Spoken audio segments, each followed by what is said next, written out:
something important to notice here is that Satan was able to tempt Jesus by offering the nations of the world, right?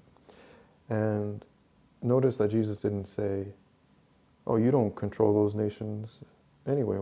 You can't even offer those to me. They belong to, legitimate political leaders, or, these are sovereign kings, controlling their territories. You don't have any control over them. He didn't say that at all. He recognized, that he didn't refute that the devil had that to offer. You see what I'm saying? He just rejects it and says, I'm not going to worship you or obey you. Get out of here. Your offering is garbage. All the kingdoms of the world doesn't mean anything compared to what my Father offers me and my allegiance to Him. So this is actually kind of this story here, these verses, these 3 short verses, you could say in large part encapsulates the whole Christian anarchist perspective. It's all right there.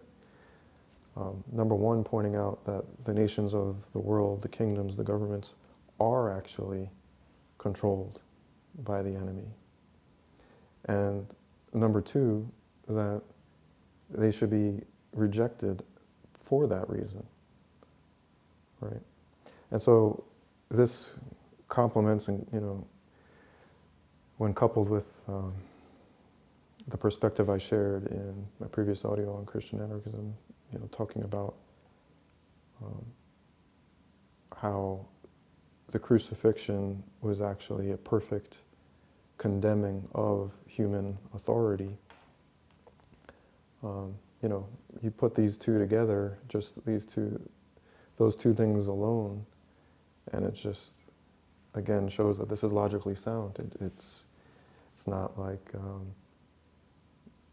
kind of twisting words or, trying to make Scripture say something it's not. It's literally, it's right there.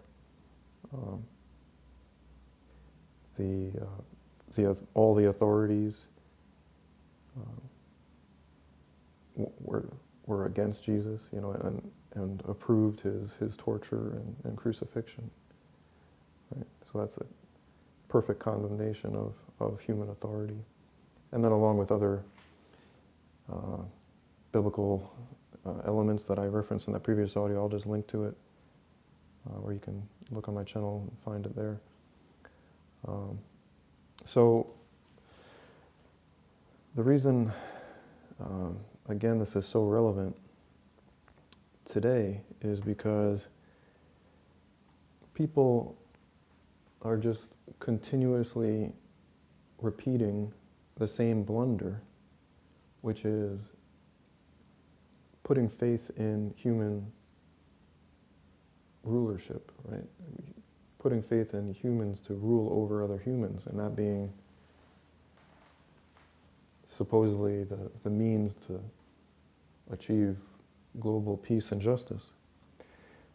And what we're seeing over and over and over again is just the complete opposite, right? And again, the fact that human rulers would torture and crucify, the Son of God Himself, that's, there could be no better proof. But if that wasn't somehow enough for you, there's all, countless other examples of atrocities and injustices, that have occurred, continuing to this day. And democide being, a prime example. Like I've mentioned in previous audios, preemptive attack is the go-to strategy, right? In the name of safety. So we need to do this controlling, aggressive thing in order to prevent some bad thing from happening, right?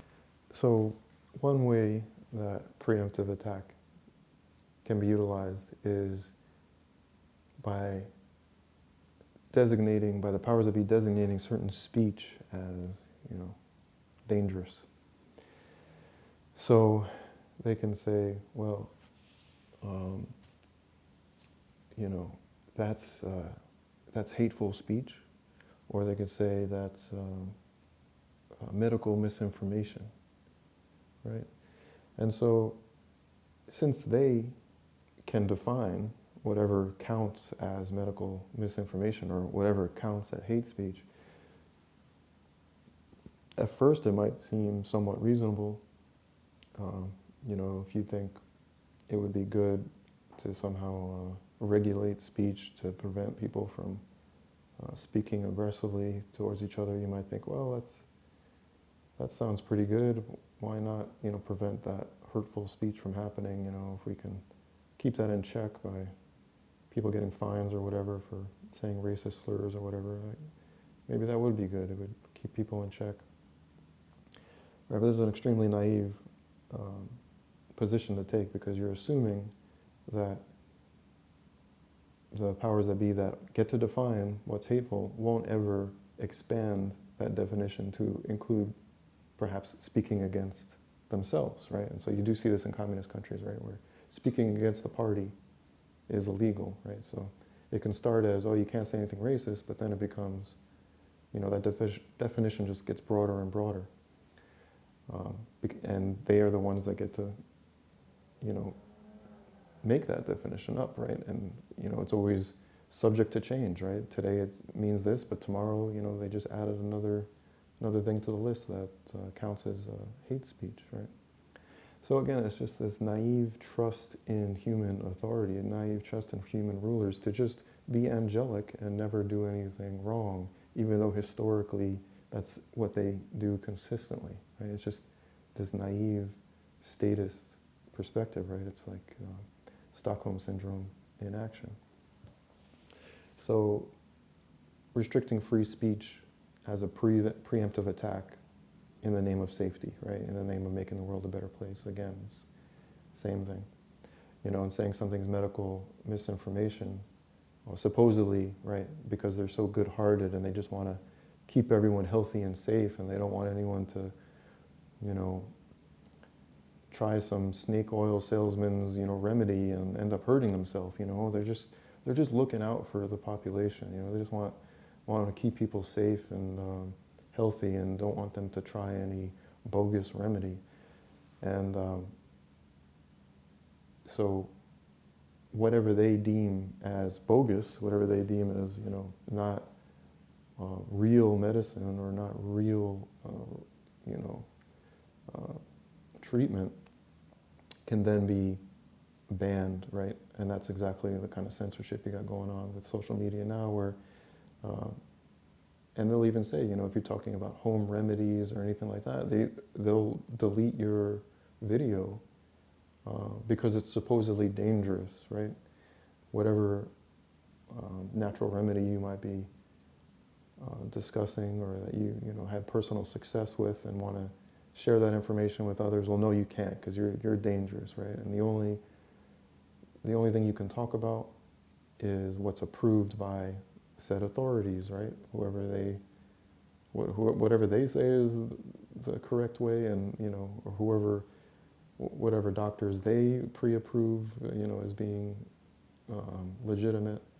And again, so it's just this like ridiculous, naive trust, and also complete ignorance of the importance of freedom of speech, right? Like, you just have no people that are against, like, they're actually for these restrictions on freedom of speech. They're just dumb. I'm sorry to say, like, you're just pretty dumb to be that trusting that these authorities are always trustworthy and would never, one, be incorrect, and two, would never be doing these things for their own interest, right? You're just always assuming, oh, well, yeah, they're just looking out for the people, making these hate speech laws and, not allowing any alternative medical treatments to be talked about. this is all just, trying to keep society on the right track. Like, that's so dumb. That's so, so very dumb. To think that that there's no possibility that they have any ulterior motive, and that there is no possibility of it starting out seemingly reasonable, but not really, but more, more easy to deceive people into its reasonableness, and then it's impossible that that could be expanded later. And this is what I talked about in my video, which happened to be taken down by YouTube. Received notice that it was taken down because somehow it violated their policy against medical misinformation when I was talking about a true slippery slope. I was talking about the mask mandate and there being the possibility of a true slippery slope where someone actually does something slightly aggressive, and if you accept that, it could then escalate to further aggression. Like someone tests the waters, so to speak, and if there's no resistance, well, then they go a little further, right? So the same idea is, the amount of tyranny you put up with is exactly the amount that you're going to have, right? And somehow this violated, and somehow I was, committing a thought crime. Somehow I was speaking unlawful speech because of talking about that, right? So you see how, and then when I was looking at the various details of what qualified as medical misinformation, it was, there must have been 24 bullet points, and it was going on about, if you think this about the illness, or if you suggest this, that's unacceptable, this is unacceptable. It was just going on and on and on, right? And it's subject to change. And they didn't specifically tell me what exactly, which bullet point my speech fell under according to their guidelines, right? So this does happen, right? And you can see it even just in like a basic, schoolyard scenario of like a bully bullying on another kid, right? Like, so a lot of times it'll start small. They'll just like nudge the kid or something. And then if the kid doesn't react at all and just takes it, well, then next time they push them, and if they take the push, well, maybe the next time they hit them, right? Like, this is a real phenomenon. It's not like this is just wild theory that has no basis in reality. Like, people do test the waters sometimes to see what they can get away with, and they'll just keep going until they can't get away with it anymore, and that's where they stop, It's like, well, their mindset is something like, well, I might as well take what I can get, I'll just, if they're going to let me get away with this, I'll just keep doing it. I'll go for even more because it's better for me, more power, more profit, So, again, going back to the original context here of, Christian anarchist perspective, is just really naive and foolish and just historically ignorant and, lacking even common sense to think that giving human rulers these powers to restrict our lives is going to make the world a better place, right? I mean, this country has gone from, relatively free compared to other countries to, very similar to communist countries now, where the state is blackmailing businesses to enforce their mandate, right? Which is such like a sucker dude, like such a slimy thing, right? Like, instead of, they don't want to be the one up front. There's some term for this. I've heard other people talk about it where, it's like the person at the top doesn't want to be the one enforcing it, so they get some middle person or lower person down on the pyramid to do the dirty work for them, right? And they stay out of the picture, right? They stay in the shadows.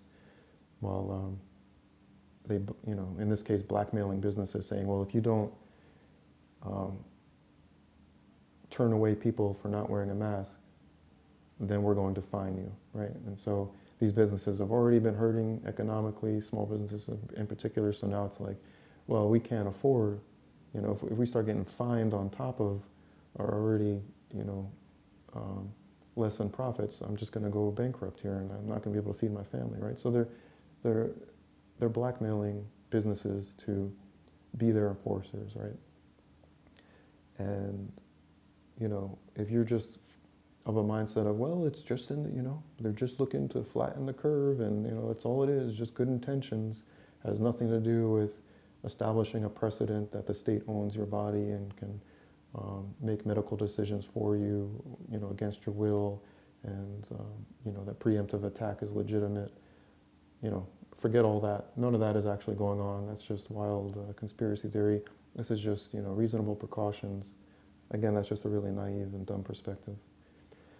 What's going on definitely is a form of medical tyranny. It definitely is a form of communism, and it is a definite downturn.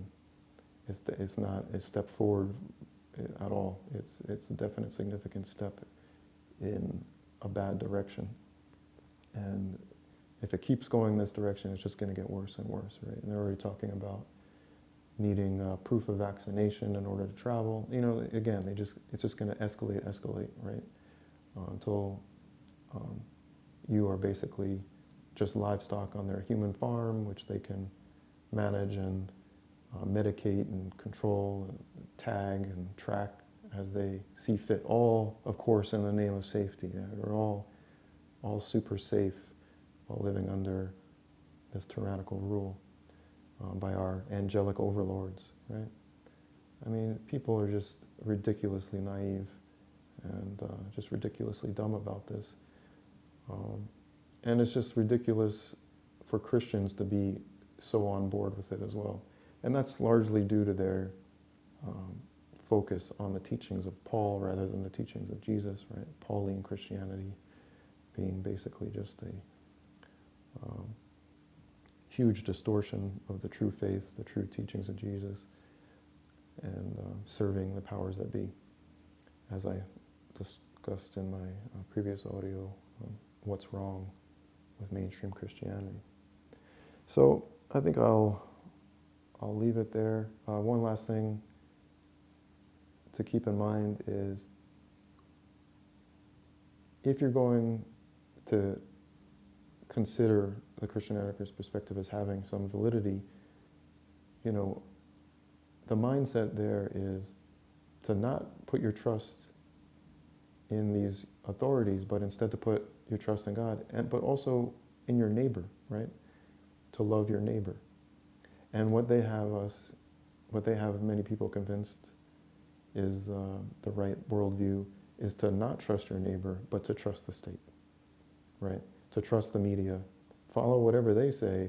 Oh, but now start giving your neighbor the evil eye if he's not wearing a mask, if he's not towing the line, if he's not in lockstep with the lockdown, right? So they got you turning on your neighbor, embracing the state, and it should be completely the opposite direction. If you're a follower of Jesus or just a follower of true morality and rationality, you should be doing the complete opposite. You should be not having any trust for these authorities, and instead looking to connect with your neighbor and looking to connect with God, right? So everything is completely flipped backwards, and they got you following the sort of Stockholm syndrome of, praising your abuser. So hopefully one or two people on the planet might recognize what I'm saying has truth to it, and we'll spread the message that continuing to trust that these authorities have our best interests in mind and are angelic and are necessary and good for world peace and justice is just a huge, continuous blunder that needs to be finally let go of if humanity is really going to progress. All right, thanks for listening.